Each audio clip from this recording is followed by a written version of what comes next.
परकीय इंग्रजांनी आपल्या देशात तोडोफोडो नीतीचा वापर करून देशाच्या एकात्मतेला मलिन केले. हे सर्व जगजाहीर आहे, पण प्रत्येक धर्माला आज एकतेची गरज आहे. सर सय्यद अहमद खान आणि इतर उर्दू साहित्यकारांनी देशात एकात्मता निर्माण करत राष्ट्रवाद मजबूत केला आहे, हे विसरता येत नाही, असं प्रतिपादन पत्रकार तथा समीक्षक सरफराज शेख यांनी केले. इदारे इस्लामी हिंद व सोशल महाविद्यालयाच्या वतीने आयोजित बहुभाषिक साहित्य चर्चासत्राचं आयोजन करण्यात आलं होतं. यावेळी अखिल भारतीय मुस्लिम मराठी साहित्य परिषदेचे सचिव अय्यूब नल्लामंदू प्रमुख अतिथी तर चर्चासत्राच्या अध्यक्षस्थानी पत्रकार, समीक्षक आणि इतिहासाचे गाढे अभ्यासक सरफराज शेख हे होते. या चर्चासत्रात doctor Rajendra Wadje, doctor Devidas Gaikwad, doctor भगवान आदटराव, प्राध्यापक सुभाष शास्त्री यांनी आपले विचार व्यक्त करत साहित्याच्या विविध पैलूंवर चर्चा करून साहित्य हे समाज प्रबोधनाचे माध्यम आहे. भाषा कोणतीही असो, ते समाज जोडण्याचे काम, महत्वाचे काम पार पाडते, म्हणून यावर अधिक काम करण्याची गरज असल्याचे मत व्यक्त केले. प्रमुख पाहुणे ज्येष्ठ साहित्यिक अय्यूब नल्लामंदू यांनी आपले विचार व्यक्त करताना म्हणाले, साहित्यकारांचं लिखाण हे ऐतिहासिक असलं पाहिजे, म्हणून लिहिताना कोणत्याही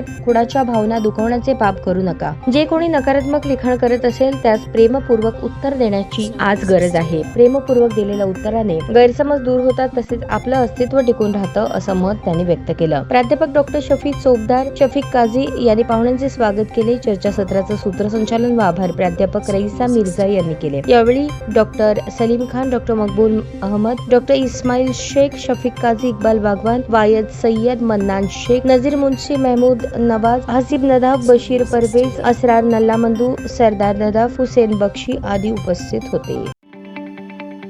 ताज्या बातम्या पाहण्यासाठी प्राईम महाराष्ट्र न्यूज चॅनलला सबस्क्राईब करा.